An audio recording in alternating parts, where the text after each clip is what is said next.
하루의 경제 주식 마무리 경주마 시작합니다. 이 엔비디아발 훈풍으로 반도체주들이 일제히 치솟았습니다만 셈법은 좀 더 복잡해진 것 같습니다. 금리 인하가 늦어지면서 국채 금리가 지금 솟구쳐 오르고 있는데 그래서인지 이 지수가 올라도 하락한 종목이 더 많아진 시장이 지금 뭐 좋은 건지 나빠진 건지 가늠하기가 어려운 그런 시장입니다. 목요일 세 분의 견해를 한번 들어보죠. 세 분 어서 오세요. 안녕하세요. 네, 반갑습니다. 네, 이 경주마의 강부자 부자 이상로 대표님.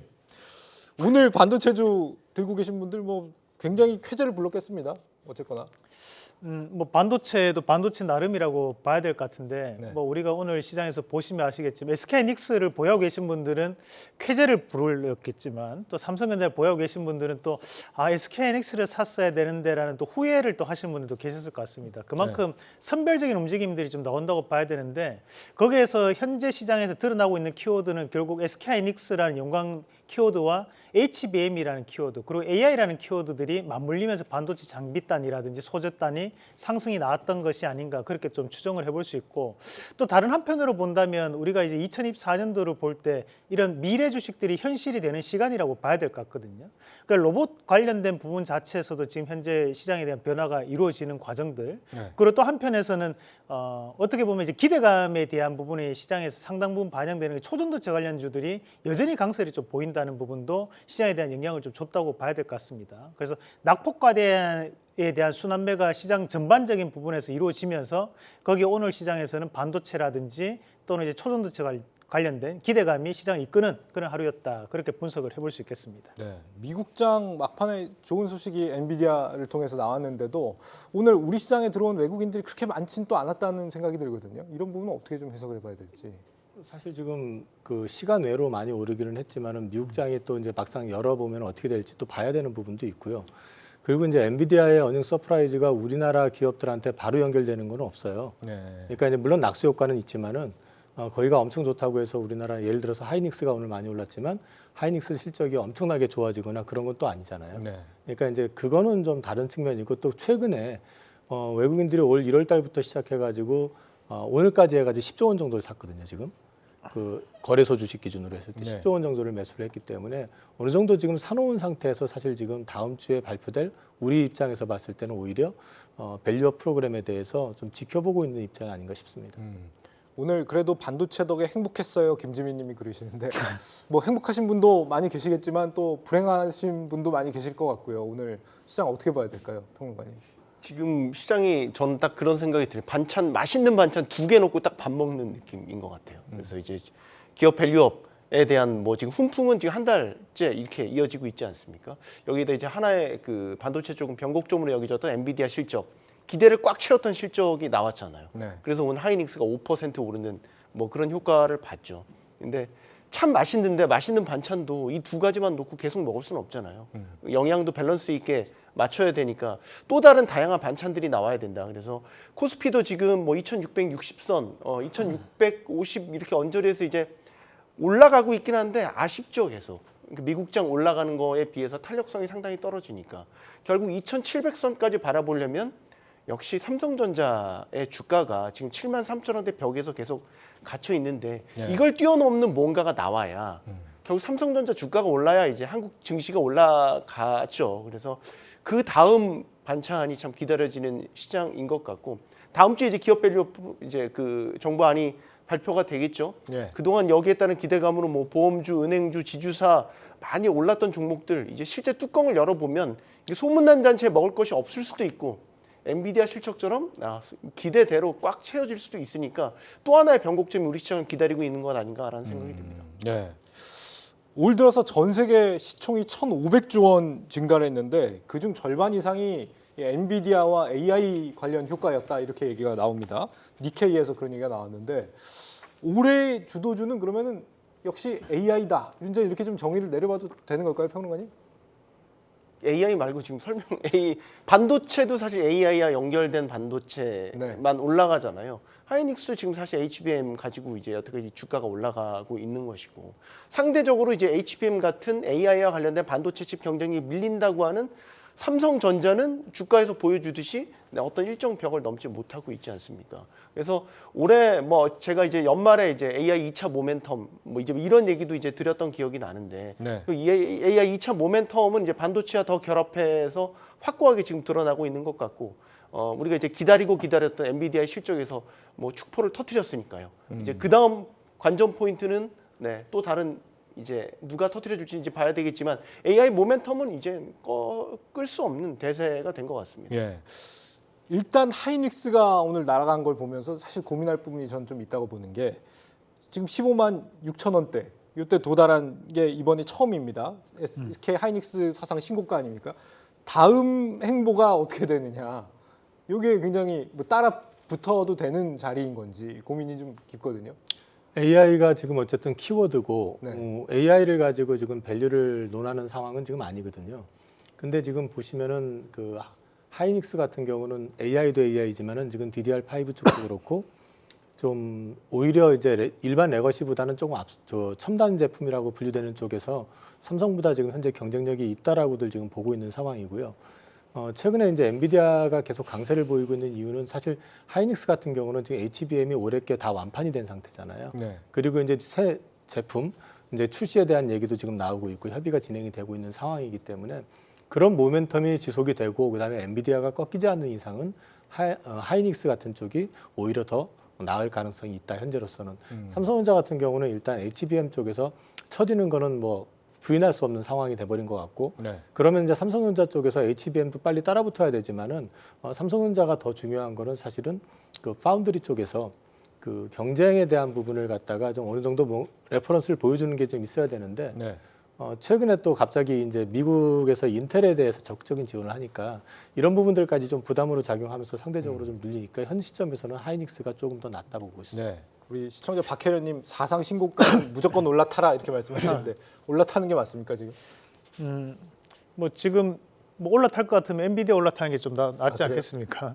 거기도 상당히 높죠. 네. 네. 근데 뭐 지금 현재 SK 하이닉스 같은 경우에도 2023년도에 7만 원, 5천 원대, 뭐 8만 원대 가격대부터 시작을 해가지고 현재까지 올라왔기 때문에 우리가 뭐 지금 곧 있으면 더블 뭐 2배 정도 가까이 가는 가격대가 이제 16만 원 선이 될 수 있는데 그 부분에서는 한 번에 이익 실현 물량은 나올 수 있다라는 부분으로 저는 보고 있습니다.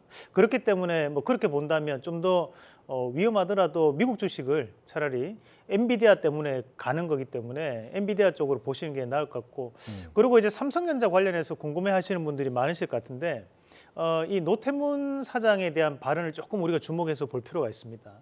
이 노태문 사장이 얘기했던 것이 갤럭시 24를 통해서 AI를 이제 시작이다라는 얘기를 했거든요. 그러면서 ARM과에 대한 동맹을 좀 더 협력 관계를 돈독하게 만들고 이 생태계를 구축하겠다는 얘기를 하고 있습니다. 네. 그 말을 다르게 표현해서 본다면 그만큼 지금 현재 TSMC가 상당히 수율도 높게 나오고 전 세계적으로 파운드리 시장에서에 대한 강세를 보일 수밖에 없는 것은 대만의 많은 팹리스 업체들이 상당한 세계 최고의 기술력까지 올라와 있기 때문에 TSMC가 그만큼 올라올 수 있는 거거든요. 다르게 생각을 해본다면 삼성에 관련된 팹리스 기업들이 그 정도 기술력이 안 되고 있기 때문에 생태계를 현재 다시 한번 구축을 해야 된다는 거죠. 그러면 삼성에서 우리가 메리트라고 볼 수 있는 것은 이 TSMC가 다시 한번 활성화가 돼줘야지만 신고가를 갈 수 있다고 봐야 되는데 지금 생태계를 다시 구축한다는 얘기는 그만큼 시간이 1년이라든지 2년 정도는 더 걸릴 수 있다는 거거든요. 그렇게 본다면 지금 현재 시장에서에 대한 주도 패턴 자체는 여전히 SK 하이닉스 쪽에 쏠릴 수밖에 없다는 거죠. 그럼 국내에서 본다면 SK 하이닉스를 좀 더 가중치를 두고 봐야 되는 게 맞을 것 같고 네. 미국 주식과 통틀어서 본다면 우리가 엔비디아가 그래도 현재 시장에서 주도주 패턴으로 봐야 될 것이다라는 말씀을 드리겠습니다. 네. 달리는 말에 올라타는 게 이제 맞을 때가 많이 있는데 이제 엔비디아와 이제 하이닉스를 놓고 본다면 그건 주의해야 될 건 맞는 것 같습니다. 이제 최근에 이제 뱅크 오브 아메리카에서 이제 실적 발표 후에 주가 방향에 대한 이제 전망을 하는 데 있어서 물론 목표 주가들이 엔비디아 다 지금 상향되고 있거든요. 네. 근데 이제 일시적인 이 주가 조정에 대한 경고들을 많이 하고 있어요. 그러니까 실적 발표 후에 주가가 최대 뭐 11% 하락할 수 있다. 뭐 뱅크 오브 아메리카에서 이런 분석도 내놨거든요.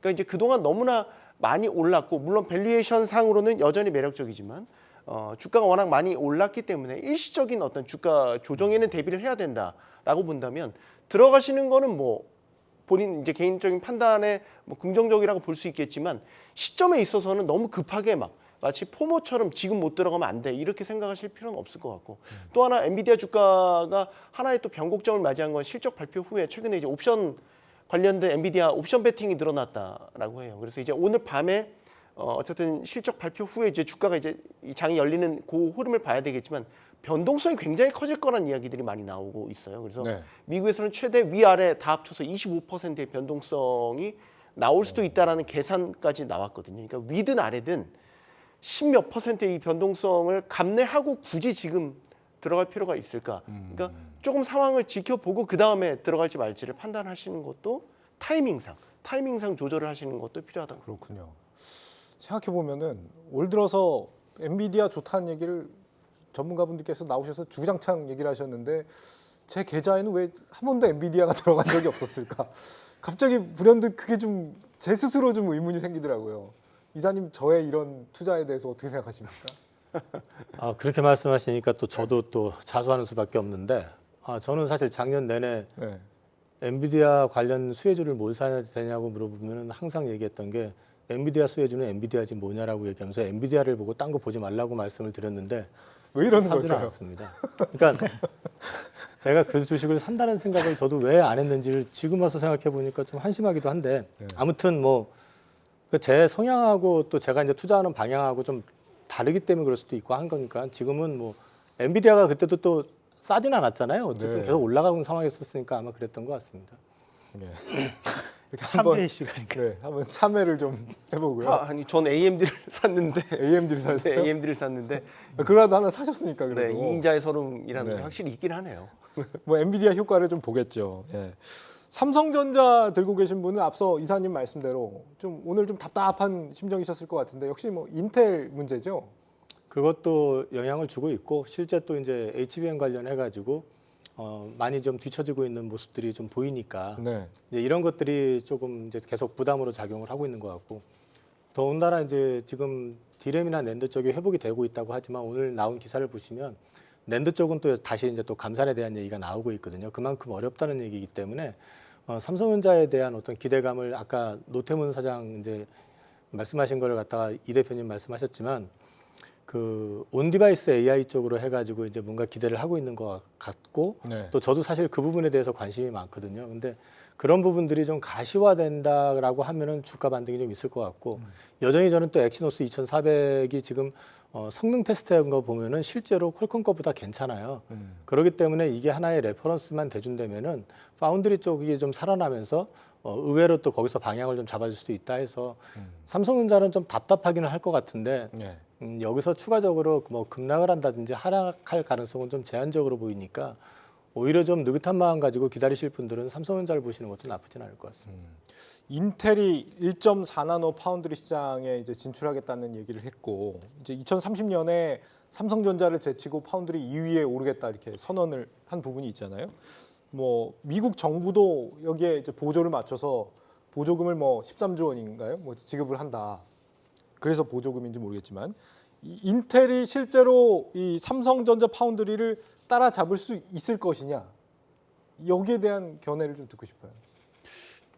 이제 제 견해는 아니고 이제 뭐 반도체 쪽의 전문가들의 이야기를 들어보면 실제 이제 고객사에서 만족할 정도의 수율이 나오는 거는 시간이 꽤 걸릴 거다라고 보는 거죠. 근데 이제 인텔이 무서운 건 CPU를 이미 만들고 제조 능력을 갖고 있는 이제 5나노 이하급에서도 제조 능력을 갖고 있는 회사이기 때문에 빨리 이제 따라잡을 수 있다라는 거죠. 거기다 아까 이제 13조 원 얘기하셨지만 지금 이제 바이든 행정부가 칩스법에 의해서 보조금을 대량으로 일단 미국 기업에 우선적으로 지급할 계획을 갖고 있고 또 지난 어번도 이 미 상무부 장관이 칩스법 2 버전 2 이야기까지 하면서 더 적극적으로 미국 반도체 기업들 지원하겠다.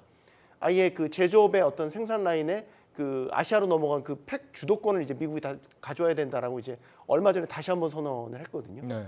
이렇게 되면 이제 보조금을 등에 업고 인텔이 간다는 말이죠. 그러면 우리 삼성이나 하이닉스가 한 발 갈 거 인텔은 두 발, 세 발씩 간다라는 얘기거든요.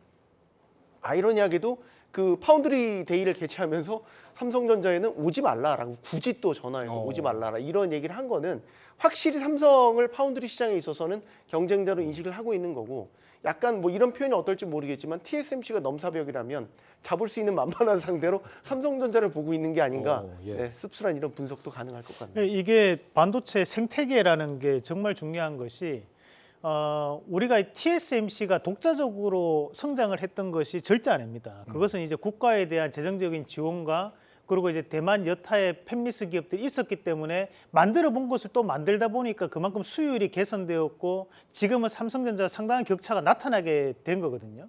그러니까 여기서 우리가 봐야 되는 것이 그런 미국의 반도체 팹리스 업체들은 어느 정도 기술적인 수준을 가지고 있느냐가 저는 상당히 중요하다고 보는데 미국의 그 반도체 팹리스 업체들은 상당히 세계 최고의 수준을 가지고 있는 상황이라는 걸 감안한다면 미국 정부의 적극적인 지원이 이루어진다면 인텔이 삼성전자를 따라잡는 것은 물론 시간적인 부분은 걸릴 수 있겠지만 현재 추세로 본다면 따라잡을 수 있는 것도 현실성은 있다라는 부분으로 볼 수 있고 삼성전자가 이 파운드리 시장에 대해서 본격적으로 상당 부분 투자가 이루어졌던 것이 2020년도부터로 우리가 봐야 되는데요.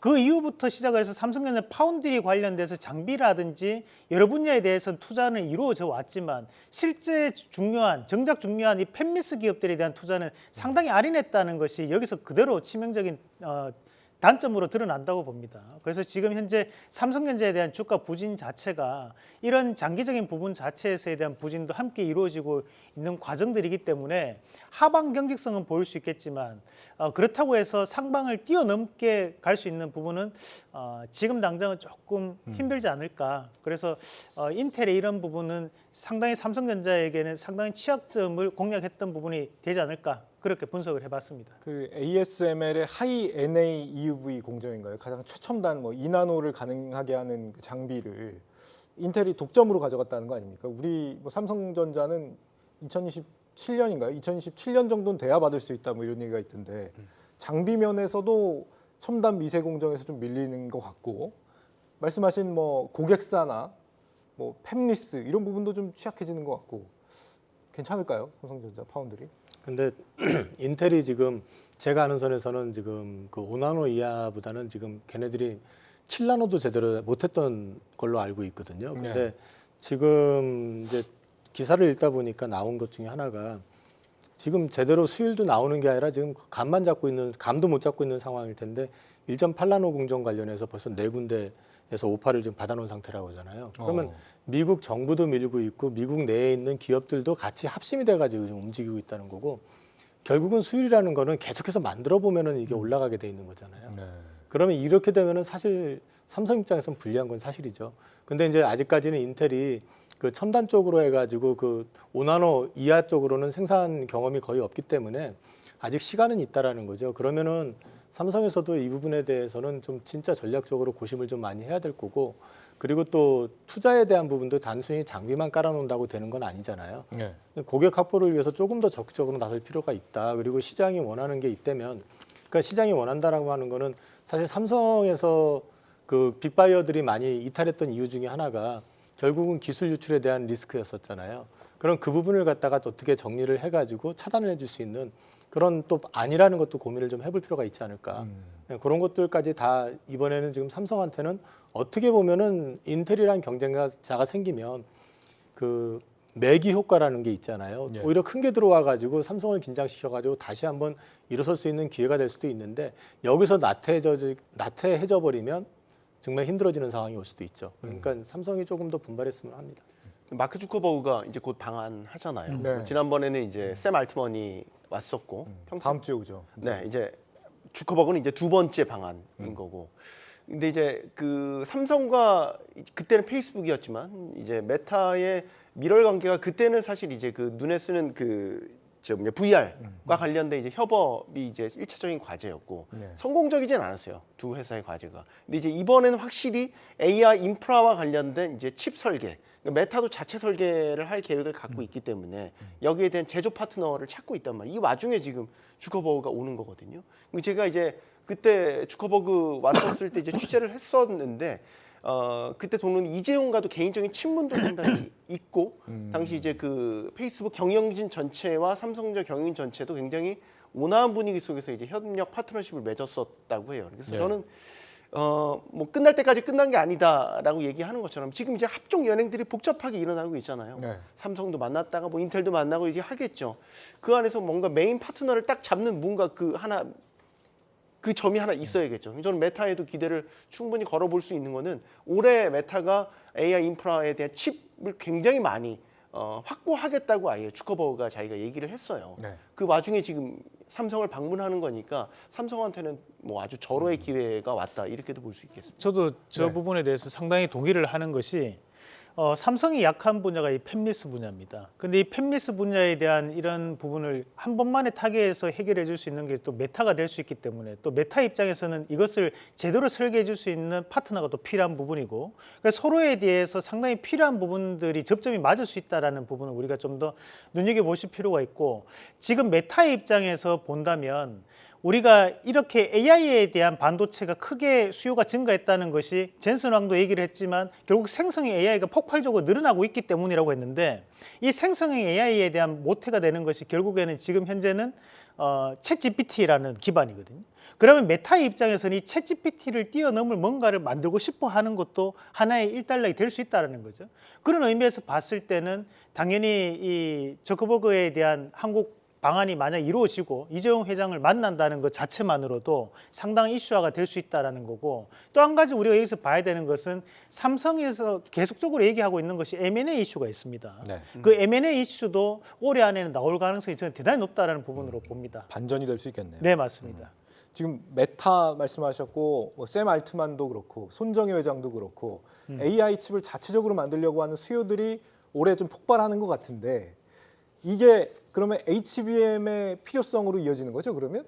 네, 자연스럽게 이어질 수밖에 없죠. 그럼 그게 하이닉스로 안 갈 경우에는 그 다음 주자는 무조건 삼성전자라고 봐야 될까요? 아니요, 마이크론 테크놀로지도 준비하고 있고 차세대 모델까지 다 준비를 하고 있기 때문에 반드시 삼성이 가져간다고는 할 수 없죠. 그러니까 이제 삼성도 지금 보면은 이제 계속해서 여기서 반려를 잡지 못해가지고 지금 문제가 되고 있거든요. 네. 그래서 이번에 이제 공법을 좀 바꾼다고 하니까 바꾸려고 좀 검토하는 것 같은데 어떤 시기든 간에 지금 HBM에 대한 부분을 갖다가 제대로 좀 시장 진입을 해야지만이 그 반도체 쪽 특히 D램 낸드 같은 쪽에서 이 HBM 같은 경우는 주문형 반도체잖아요. 네. 그러면 이제 이거는 말 그대로 레퍼런스, 그다음 노하우 이런 게 이제 축적이 되면서 그 업체 간의 어떤 거래가 되는 거기 때문에 일단 이거를 갖다 제대로 생산을 해가지고 팔아내는 어떤 모습을 보여줬을 때 삼성도 그 다음을 좀 기대할 수 있지 않을까 싶습니다. 예. 삼성이 여기서 이제 포인트를 잡을 수 있는 건 이제 그거죠. 그러니까 아까 발열 문제 이런 건 이제 아직 못 잡았다는 가정하에. 근데 이제 공정 안에서 칩 자체의 그 후공정 작업까지 다 한꺼번에. 그리고 이제 뭐 게이트 올 어라운드라고 해서 이제 뭐 그런 식의 공정을 삼성이 내세우는 강점으로 보고 있는데 그게 지금까지는 아직 성과로 나타나는 건 없거든요. 근데 이제 싸움은 시작됐다라고 보는 거고 지금 이번 엔비디아 실적 이렇게 이따 얘기하겠지만 마진이 엄청나요. 76%였잖아요. 근데 지금 외신에서 나오는 이제 이 분석 중에서 이제 이 정도의 마진을 유지하기는 쉽진 않을 거다라고 봐요. 그러니까 H백 안에도 거의 35,000개의 이제 각종 부품들이 거기 들어가는데 지금 수요가 많아지고 있기는 하지만 그 일일이 공급선을 이걸 따지고 그다음에 그 뭐죠 유통 그 가격도 들어가고 지금 계속 엔비디아가 이런 식으로 70% 이상의 이제 고마진을 가져가기는 쉽지 않을 거다. 네. 그럼 이제 삼성전자 같은 파트너들의 강점은 뭐냐? 여기저기 옮길 필요 없이 우리가 다 해줄게.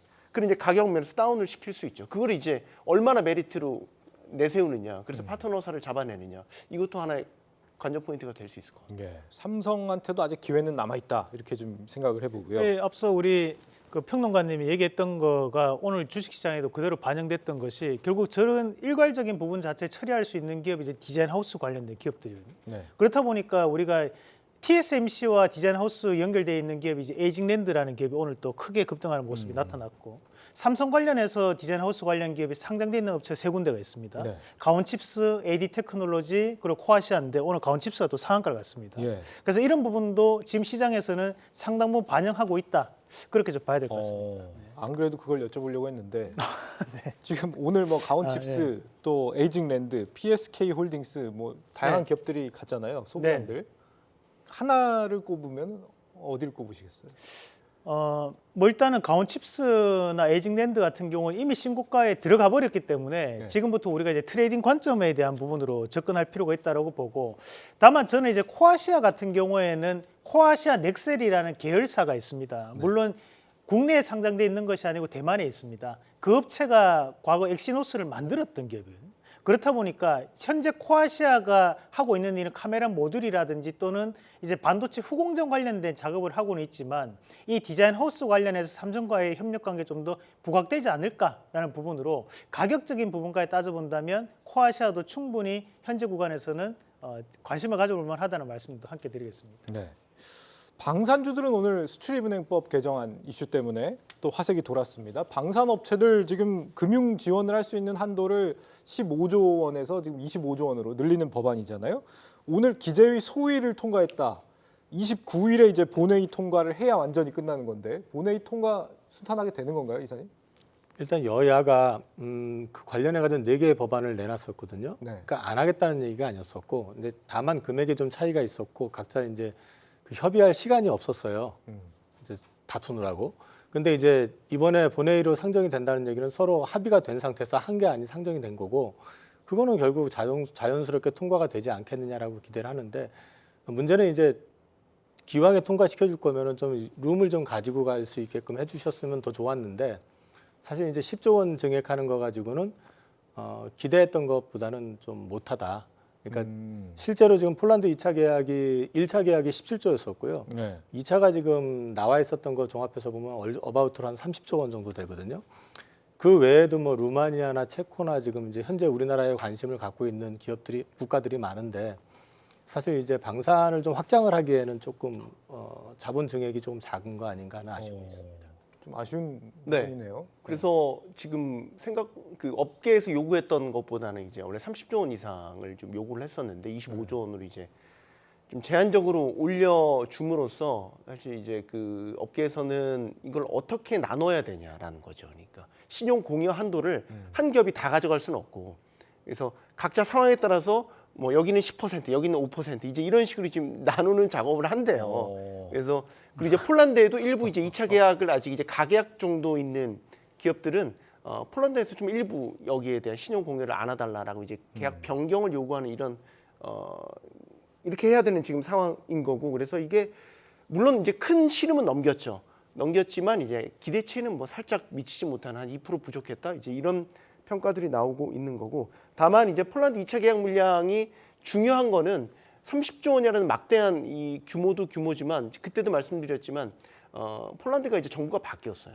네.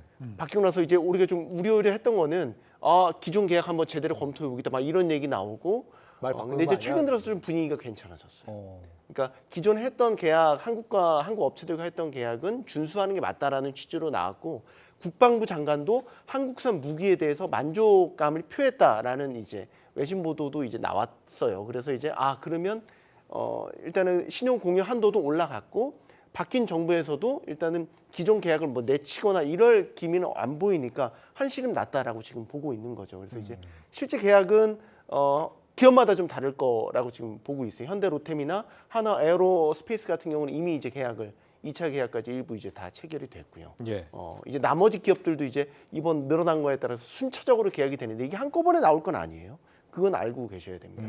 아마 오랜 시간을 두고 이제 순차적으로 계약들이 이제 이루어질 겁니다. 그리고 국익 앞에서 그래도 여야가 손을 맞잡았다. 저는 뭐 거기에 좀 의의가 있지 않나 이런 생각이 드는데, 여기에 지금 한미 방산 FTA인가요? 이 연내 체결을 추진한다 뭐 이런 소식이 있던데, 우리 방산업체가 이제 미국에 뭐 무기 같은 거 수출할 때 가격 페널티 같은 거 안 받게 하겠다 이런 얘기인 것 같아요. 근데 체결을 했다는 게 아니고 체결을 추진한다는 거더라고요. 그렇죠. 예, 연내에 희망사항인 거죠. 그리고 이제 RDPA라고 하던데 이거 자체도 방산 무기 수출의 어떤 복잡성을 감안하면 우리 한미 FTA 체결하듯이 이렇게 단순하게 볼 거는 아니라는 거예요. 그래서 근데 이제 다만 좋은 건 뭐냐? 미국 같은 경우는 이제 미국 시장 진출할 때 우리가 들어갈 수 있는 현실적인 부분은 재래식 무기 아니면 기계식 무기 이런 부분인데, 이 RDPA가 체결이 되면 관세 이런데 이제 우리 혜택을 보기 때문에 가격 경쟁력에 있어서는 좀 유리하게 들어갈 수 있다라는 거. 그래서 한국산 무기 어떤 가성비 좋은 무기가 미국 본토 시장으로 진출할 수 있는 어떤 통로가 될 수 있다라는 점은 분명한데 단점도 많다라는 거예요. 예를 들면 이제 무기 간 거래는 절충 교육이라는 것도 하거든요. 그러니까 돈을 주고받고 사고 이러는 게 아니라 예를 들어 우리가 무기를 들여왔으면 기술 이전을 한다든가 뭐 이런 식의 절충 교육의 그 또 이제 무기 거래한 이제 패턴인 건데 네. 이 RDPA가 체결되면 이제 그런 게 없어질 가능성이 높다라는 거죠. 그럼 이제 미국 같은 데 거래를 하면 우리는 사실은 이제 그 기술 이전을 받는 것도 상당히 중요하거든요. 그런 것들을 노렸던 방산 기업들 같은 경우는 득보다는 실이 더 클 수 있다. 그래서 이거는 세세적으로 따져봐야 될 문제다라고 보는 시각이 더 우세한 것 같습니다. 네. 11월에 만약에 트럼프가 재선에 성공하면은 이게 체결도 어려워지는 거 아니에요? 물론 다 바뀌죠 그때는. 이제 모든 게 거의 180도 바뀔 수 있기 때문에 그건 지금 상황에서는 가정에 넣지 않는 게 맞겠죠. 네. 아니, 실제로 이것도 지금 우리가 하겠다고 해서 하는 게 아니고요. 실제로 이제 의사결정은 우리가 하는 게 아니고 미국에서 하는 거거든요. 그러니까 이제 우리는 그걸 추진하겠다는 얘기인 거고 앞서 지금 평론가님 말씀하셨던 내용하고는 조금 제가 결을 달리해가지고 말씀 좀 드리면 네. 일단 이제 앞서 말씀하신 것처럼 기술 이전이라든지 이런 걸 받는 데서는 이제 트럼프가 되면 또 딴질 걸 수도 있고 여러 가지 얘기가 있긴 하지만 실제로 이제 우리가 지금 주로 생산하는 그 재래식 무기 같은 경우는 우리나라 제품 자체가 이미 첨단에 가깝게 지금 돼 있는 상태고요. 그리고 지금 현재 양산에 대한 부분이 우리나라가 가장 앞서 있고 미국도 미국 M1A1 전차 자체가 자체 조달이 지금 잘 안 되고 있는 상황이거든요. 그러면 그 시장 안에 들어간다는 것 자체는 전차든 자주포든 우리나라 재래식 무기를 가지고 미국 시장에 직접 들어갈 수 있다는 얘기고 이 교육 합의가 없으면은 우리나라 같은 경우는 사실은 미국 방산 시장에 진출할 방법이 없어요. 그런 맥락에서 본다 그러면 우리나라 방산업체 입장에서는 실도 물론 있을 수 있지만은 득이 더 많은 가능성이 있다. 그리고 이제 트럼프가 되면은 뭐 방산이 됐든 뭐가 됐든 뭐 지금 사실 지금 그 사람 여태까지 해왔던 걸로 봐가지고 우리나라 산업에 도움될 건 하나도 없을 것 같아요. 그 사람까지 나왔습니다. 예. 도움이 될 건 없다. 알겠습니다. 최근에 하나 에어로스페이스에서 네. 다목적 무인 전술 차량을 미국에서 시연을 했대요. 이건 이제 미국 본토에 이 차량을 넣겠다는 의지를 반영해서 시연을 한 거거든요. 그러니까 현지 그 수주할 수 있는 관계자들을 모아놓고 시연을 했다. 근데 만약에 RDPA가 만약에 체결이 된다라고 하면 여기에 이런 이 미국에서 시연을 한 다목적 무인 전술 차량이 미국에 수출이 되는데 훨씬 더 좋은 환경이 만들어지는 거겠죠. 그러니까 뭐 사례를 제가 설명드리려고 말씀드린 겁니다. 예. 요즘 근데 하나 에어로스페이스 주가를 보면은 이 방산업체가 진짜 이제는 좀 대세가 되나 보다 이런 생각이 좀 들거든요. 방산주 투자에 대한 좀 조언을 들어볼 수 있을까요, 대표님? 과거에는 보면 이제 우리가 방산주라고 하면 이제 지정학적 불확실성이 좀 부각되면서 네. 그때 테마 삼총사라고 합니다. 이제 퍼스텍, 빅텍, 스페코 이런 기업들이 항상 움직임이 좀 나타났고 지금도 이제 북한에서 미사일을 쏘게 되면 그런 기업들이 급등락이 좀 나타나는 것이 현실입니다. 다만 최근에 분위기가 조금 바뀌었던 것이 최근에 움직인 종목군들은 이제 우리가 독수리 오용제라고 하거든요. 네. 이 독수리 오용제 기업들이 보면 하나에어로스페이스, 한국항공우주, LRG 넥스원, 풍산 그리고 하나가 이제 현대로템 이렇게 5가지가 수출의 비중이 높은 기업들을 얘기를 하는 기업들입니다. 그럼 우리가 이제 풍산은 아시다시피 이제 탄두라든지 관련된 부분이기 때문에 그에 따른 부분 자체에서 수출에 대한 물량이 잡히는 부분이고 오늘 시장에서 현대로템이 강세를 보였던 것은 현대로템에 대한 부분은 결국 이제 전차 관련된 부분에서 수출에 대한 길이 열릴 것이다라는 기대감이거든요. 하나에어로스페이스하고 원래 이제 한국항공우주하고 거의 비슷한 부분에 대한 움직임들이 나타났었는데 네. 과거 같은 경우는 한국항공우주가 훨씬 더 시가총액이 높았습니다. 최근에는 이제 하나에어로스페이스로 이제 대장주가 이제 바뀌면서 움직임이 나타나는데 여기에 따른 부분 자체는 이제 한국항공우주 같은 경우에는 현재 이제 우리가 과학기술에 대한 부분 자체에서 과거보다는 이제 지원책이 좀 떨어지다 보니까 한국항공우주는 조금 상대적으로 약한 모습이 나타나고 있고 하나에어로스페이스 좀 더 강세를 보이는 양상들 그리고 이제 하나가 원래는 이제 방산 기업입니다. 네. 그렇다 보니까 주가에 대한 변화가 함께 이루어지는 것이 아닌가라는 부분으로 좀 보셔야 될 것 같고요. 추가적으로 한 기업만 더 말씀드린다면 우리가 이제 하나 시스템이라는 기업이 있거든요. 네. 이 하나 시스템 같은 경우에 이제 방산의 AI를 융합한다라는 목표를 가지고 있는 기업입니다. 그게 최근 들어서 이런 인공지능 관련된 부분 자체로 솔루션을 좀 제공하고 있는 과정들이 나타나고 있기 때문에 하나에어로스페이스는 이제 우리가 조커 정도에 대한 부분으로 보시되, 대신에 현재 이 방산주들은 아직까지는 정책에 대한 영향을 많이 받을 수밖에 없는 과정입니다. 그래서 방산주를 만약 매매하시는 분들 입장에서는 저는 그래도 대장주를 봐야 된다. 그래서 하나에어로스페이스에 대한 부분을 짧게 보지 마시고 정책에 대한 부분이니까 긴 관련으로 좀 보시는 전략으로 봐야 되지 않을까. 그리고 좀 더 이런 투자에 대한 부분을 비중을 늘리시려면 총선 이후로, 왜냐하면 이 총선 이후로 정책적인 전략이 바뀔 수 있거든요. 총선에서 누가 승리하느냐에 따라서. 그래서 저는 그에 따른 부분까지는 트레이딩, 그 이후로는 좀 더 중장기 관점 이렇게 좀 구분해서 보시는 게 좋을 것 같습니다. 네. 그 얘기가 나왔으니까 이어서 말씀드리면 현대로템 같은 경우는 폴란드와 이제 전차 계약 K2 전차 계약을 이제 1차 계약은 했어요. 근데 이제 전체 2차 계약까지 했을 때 전체 물량이 1000대예요. 네. 근데 1차 물량이 180대예요. 그럼 나머지 820대가 이제 2차 계약에 몰려 있다는 거죠. 현대로템 같은 경우는 지금 수은법이 통과되고 하는 거에 되게 이제 민감하게 반응할 수밖에 없는 게 이제 이런 배경이 여기 있는 거고, 이제 이 K2 전차 안에 한 20%의 장비는 또 하나 시스템에서 납품을 합니다. 그러니까 이게 이 폴란드 2차 계약 물량 풀리는 게 방산주에 되게 중요한 게 이런 식으로 물꼬가 다 트여버리는 거거든요. 그러니까 그런 연결고리도 갖고 있다는 거를 알아두셨으면 좋겠습니다. 여기서 시청자 돈호세님이 아주 중요한 질문을 하셨는데, 전쟁이 만약 끝난다면 방산주 어떻게 되는 거냐? 갑자기 끝날 수도 있지 않습니까, 전쟁이? 센티로는 일시적인 충격을 줄 수 있겠지만 네. 전쟁이 끝난다고 해서 사람이 바뀌지는 않아요. 무슨 얘기냐면은 러시아에 한번 되었으면 네. 전쟁 끝났다고 해서 지금 폴란드가 장비 수입을 하다가 갑자기 이제 대땅 또 오니까 그만하자라고 할 리도 없고, 그쪽 같은 경우는 이미 위성 국가로 지배를 당해봤었기 때문에 고난을 겪어봤었잖아요. 그리고 우크라이나가 그렇게 터지는 걸 봤기 때문에 장비 수요는 있을 수밖에 없습니다. 그래서 오히려 그걸로 인해 가지고 주가가 하락을 한다면은 저는 오히려 그게 매수의 기회가 될 수도 있다고 생각합니다. 또 하나 네. 먼저 말씀하시죠. 네, 말씀하십시오. 네. 무기 단일 계약으로 체결 무기가 넘어가는 게 끝나는 게 아니라 30년 운용을 하는 거예요. 30년 운용하는 동안에도 고장 나면 부품 도입하고 1차 계약, 1차 정비, 2차 정비, 이 고차 정비까지 다 들어가는, 그러니까 30년 사업으로 봐야 됩니다. 네. 이거를. 여기까지만 하시죠. 다음 네. 질문 또 드릴 게 많아요. 알겠습니다. 지금 모두가 죄송해요 말 들어서 모두가 엔비디아만 지금 바라보고 있어서 그런지 지금 FOMC 회의록 얘기는 묻혔습니다만 여기서도 좀 가볍지 않은 얘기들이 있습니다. 금리 인하 더 늦어진다. 이거에 대해서 어떻게 보고 계신지?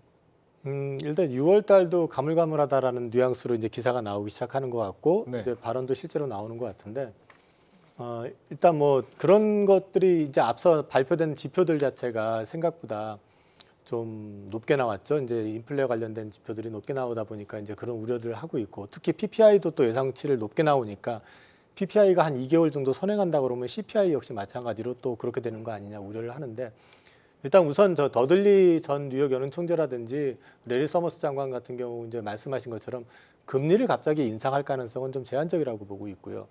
올해는 일단 첫 번째는 대선 기간이라는 거고, 두 번째는 지금 물가가 급하게 기대했던 것처럼 확 꺾이지 않는 것뿐이지, 그러니까 소위 가이던스보다는 좀 많이 높게 나왔을 뿐인 거지 이게 지금 꺾이는 추세가 바뀐 건 아니거든요. 그래서 조금 딜레이 될 가능성은 있다. 그래서 지금 최근 컨센서스가 보면은 한 연 3번 정도? 예. 그 정도 지금 보고 있는 것 같고, 저도 그 정도는 되지 않을까 싶습니다. 지금 미국 경기가 강한 것도 사실이지만 이러다가 갑자기 하드랜딩을 할 수도 있다라고 보는 전문가분들도 계시거든요. 그러면은 금리 인하 시점이 더 빨라질 수도 있겠고. 근데 갑자기 아직은 그런 그건 가능성은 이제는 없을까요? 소수 의견인 그래요? 거죠. 왜냐하면 작년 4분기 GDP도 뭐 높게 나왔잖아요. 그 3.3% 4분기 3.3% 나왔고, 올해 연간 성장 전망률 2.4% 그렇게 크게 안 꺾이거든요. 네. 지금 고용도 여전히 괜찮거든요. 실업률 그렇게 높지 않거든요. 이런 상황에서 연준이 계속해서 금리 인하를 빨리 가져갈 이유가 점점 사라지는 거예요. 모든 환경들이. 그러니까 뭐 의사록 보면은 대세는 신중해야 된다라는 거예요. 라스트 마일에 있어 되게 신중해야 된다라는 거에 대세에 찍혀 있는 거고, 네. 경기가 갑자기 꺾일 위험도 있다라는 건 이미 소수 의견으로 지금 치부돼 버린 분위기이기 때문에, 그래서 이제 증시가 앞으로 이제 어떤 방향으로 갈 거냐라고 이제 이유를 찾는다면 지금까지는 이제 S&P 500과 나스닥에서 이제 기술주 성장주, 특히 엔비디아 실적까지 이제 달려왔으니까 그 다음 이제 방향타는 이제 연준 의사록을 오늘 공개가 됐지만 예. 이제 금리 인하 시점과 시기와 폭 여기에 포커스를 맞추지 않을까라는 생각을 하게 됩니다. 예. 미국에서 지금 현재 그 바이든에 대한 지지율이 안 좋게 나타나는데 그러면서 이제 뭐 대중들이 얘기하는 것은 이제 늙었다라는 거죠. 과연 또 다시 4년을 버틸 수 있을 것인가 그런 얘기를 하지만 좋은 점은 뭐냐 했을 때 그래도 경제는 좀 좋아졌다라는 얘기를. 그 말은 뭐냐면 결국 미국에 대한 현재 나오고 있는 지표들이 건전하게 나오고 있는 과정들이기 때문에 근데 여기에서 이제 연준의 입장에서는 금리 인상을 되돌리기는 대단히 어렵다. 그건 현실적으로 불가능하다 봐야 됩니다. 그러면 이제 신뢰성에 대한 문제가 나타날 수밖에 없으니까. 그러면 여기서 우리가 연준에 대한 부분도 좀 더 감정이입을 해서 좀 본다면 금리 인하를 여기 우리가 5월 달에 해버린다면 그다음부터 또다시 금리를 인상시키는 것 더 이상 돌아갈 수 없고 그렇다고 해서 금리 동결을 계속적으로 해나가기도 대단히 힘든 상황이 돼버리죠. 왜냐하면 지금 현재 미국의 10년물 장기 채권 금리가 4.2, 4.3 계속 왔다 갔다 거리거든요. 예. 차라리 이 미국의 10년물 국채 금리가 4% 밑으로 내려간다면 연준이 좀 더 금리 인하에 대한 강한 드라이브를 걸 수 있겠지만 현재 구간 자체에서는 동결만으로도 충분히 경기에 대한 회복이 이루어지고 있고 다만 우리에 대한 기대감이 상당히 높았기 때문에 그 기대감을 만족시켜주지 못하는 연준이지만 그래도 연준을 욕할 것은 아니다는 거죠. 저는 여전히 그래도 6월 달에 대한 금리 인하에 대한 가능성은 시장이 열려 있는 것으로 우리가 봐야 된다라는 말씀을 좀 드리고 싶고 29일 날 이제 PCE 지수가 이제 발표가 됩니다. 그에 따른 부분 자체도 하나의 변곡점이 될 가능성이 높지 않을까라는 말씀까지 드리겠습니다. 네. 일본 니케이 지수가 지금 34년 만에 역대 최고치를 경신을 했습니다. 이런 쾌거를 이뤄낸 게 그러니까 일본의 잃어버린 30년이 이제 극복이 된 어떤 진짜 내실이 성장한 것이냐 아니면 기업 밸류 프로그램의 효과가 이렇게 막 드러나는 것이냐 어떻게 보는 게 맞나요? 일단 일본 국민들 삶 자체는 그렇게 회복된 것 같지는 않아요. 네. 일단 일본이 지금 정부 차원에서 임금 인상을 굉장히 강력하게 지금 주창을 하도 워낙에 지금 이제 어려움을 겪어봤었기 때문에 과거에 임금 인상을 잘 안 해주고 있었던 측면이 있기 때문에 그런 게 있는데 주가는 상당히 좁습니다. 첫 번째는 제가 판단하기에는 우선적으로 이제 엔화 약세는 우리도 똑같아요. 원화 약세 계속 됐었으니까. 그런데 수출 데이터를 보면 일본은 늘었어요. 오히려 중국 같은 경우 보면 우리가 지금 중국 수출이 줄어가지고 굉장히 고생을 했었는데 작년에 보면 일본은 한 3%인가 4%가 더 늘었어요. 오히려. 네. 그러니까 제품의 어떤 수출하고 있는 어떤 포트폴리오 자체가 우리보다는 더 강해 보인다. 첫 번째. 두 번째는 지금 그 중국과의 디커플링을 지금 미국이 추진하는 과정에서 네. 최대 수혜가 사실 일본하고 인도라는 거. 그래서 지금 인도 쪽으로도 자금이 엄청 몰려가지고 주가가 엄청 뜨거웠지만 일본 쪽으로도 역시 마찬가지로 반도체라든지 이런 쪽을 오히려 미국이 지원을 해주고 있는 상황이잖아요. 그런 효과도 좀 분명히 있다. 그리고 말씀하신 것처럼 그 소위 밸류 프로그램을 일본이 지금 바로 시작해가지고 됐던 건 아니고 그 과거부터 시작해가지고 또 지난번에 계속해가지고 그 일본은행 뱅크 오브 재팬에서 계속해가지고 주식 관련된 ETF를 샀었잖아요. 네. 주식을 사줬었기 때문에 이런 부분들이 수급적인 측면에서 개선이 된 데다가 그리고 그동안 안 했었던 그 세제 혜택이라는 걸 제공을 해주면서 투자자들을 갖다가 안심시키고 우리가 알아서 기업의 가치를 높여줄 테니까 니들은 투자해라 해서 그 돈들이 들어오면서 같이 붐업이 된 거거든요. 그렇기 때문에 지금 이걸 어떻게 해석해야 되냐면 국가적인 측면에서는 분명히 경제 쪽에서 본다 그러면은 플러스 요인이 있는데 일반 국민들한테까지 그게 내려간 것 같지는 않습니다. 지금 중국판 밸류업 프로그램도 나온다고 그런 얘기가 나오잖아요. 지금 중국 당국이 앞으로 국유기업들 평가를 할 때 국유기업들 시가총액도 보겠다 이런 얘기를 밝혔다는 거죠.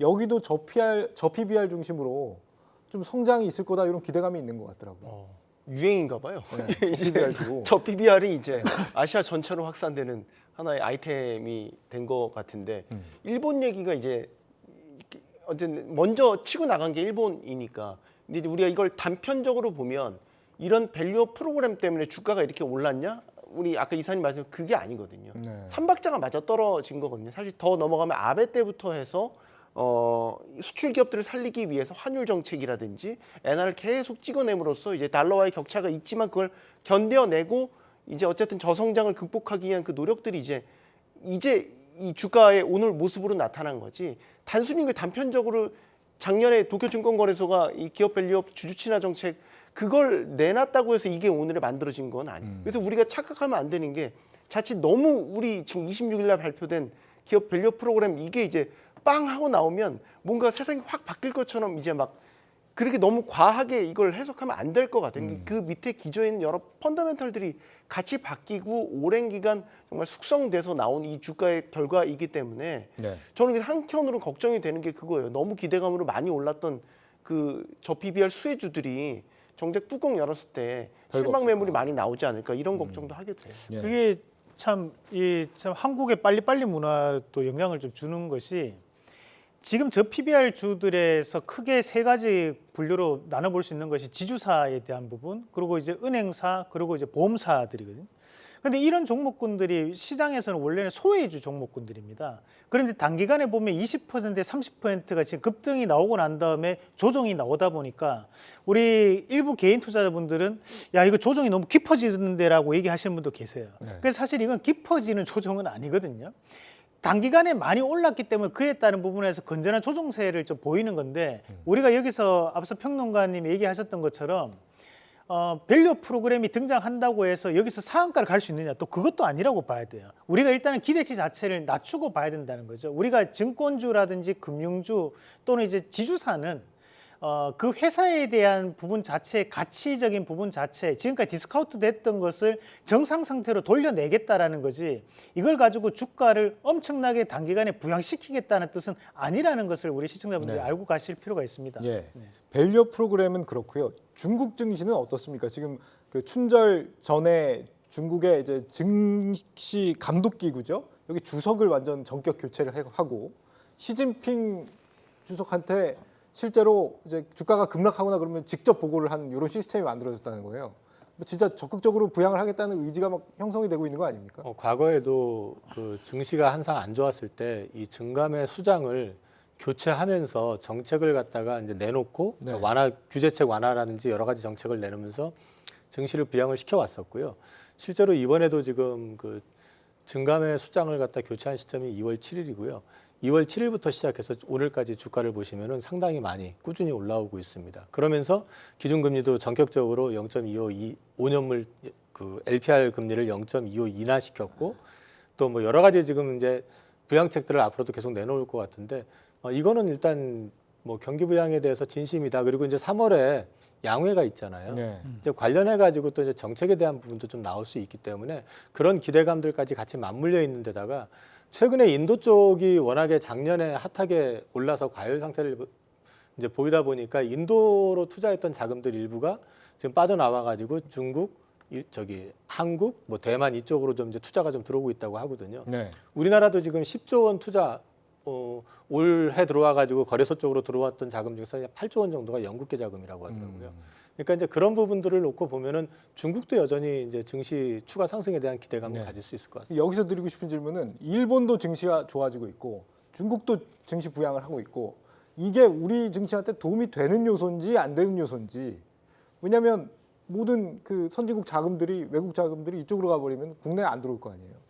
일단 일본으로 가는 자금하고 우리로 오는 자금은 좀 달라요. 네. 일본은 선진 지수에 들어가 있고 이제 우리는 이머징 쪽으로 들어가 있기 때문에 조금 다르다고 보셔야 되고 그다음에 이제 우리 같은 경우는 어쨌든 중국을 대체할 수 있는 대안적인 성격의 제조 국가이기 때문에 한국에 대한 수요도 꾸준할 거라고 보는 데다가 이번에 정부에서 어쨌든 지금 이제 다음 주에 발표하겠다고 얘기했던 밸류 프로그램 자체가 진정성하고 그다음에 일관된 어떤 정책의 어떤 방향 기조만 제시가 된다 그러면 저는 괜찮을 것 같습니다. 시간이 한 1분 남아가지고요. 마지막 질문은 이걸 드리고 싶습니다. 2차 전지 리튬 쪽의 소식이 하나가 있는데요. 호주 최대 리튬 생산 업체 이 필바라 리튬 광산이 최근 구매자들의 이 관심이 좀 다시 높아지고 있다. 리튬 가격이 하락을 이제 멈추고 좀 회복되는 거 아니냐? 이런 기대감들이 좀 있는 것 같은데 블룸버그에서 이런 보도가 나왔습니다. 일단 최근에 리튬 생산 원가 자체가 이제 계속 올라오고 있어요. 왜 올라오냐면은 처음에는 막 채굴할 때는 양질의 리튬을 채굴을 하는데 그게 이제 점점 불순물들이 많이 섞이니까 그래서 지금 제조원가보다도 오히려 밑으로 지금 팔리고 있는 상황이면 손해보고 팔고 있는 거거든요. 그래서 중국도 실제로 지금 광산 폐쇄도 나오고 있고 생산 중단도 좀 많이 나오고 있는 상황이에요. 네. 그래서 이제 이런 부분들은 결국은 가격의 추가적인 급락 가능성은 제한을 둘 거라고 보고요. 이게 일단 재고가 소진이 되면 어느 정도 방향을 좀 잡지 않을까 싶습니다. 네. 그리고 이제 앞으로 우리나라 뭐 예를 들어서 포스코홀딩스 같은 경우 여모리튬은 원가 자체가 낮기 때문에 오히려 여기서 이제 바닥을 잡고 올라가기 시작하면 여모리튬 관련된 회사들은 나쁘지 않을 것 같습니다. 알겠습니다. 네, 민주주의 체제 하에서 이 시민사회 갈등은 얼마든지 존재할 수 있습니다. 중요한 건 그걸 얼마나 빨리 봉합할 수 있느냐겠죠. 이에 대한 정부 역량이 떨어질수록 국가가 더 많은 갈등 비용을 지불할 수밖에 없습니다. 골든 타임이 지나가고 있다. 다음 주에 뵙겠습니다. 고맙습니다.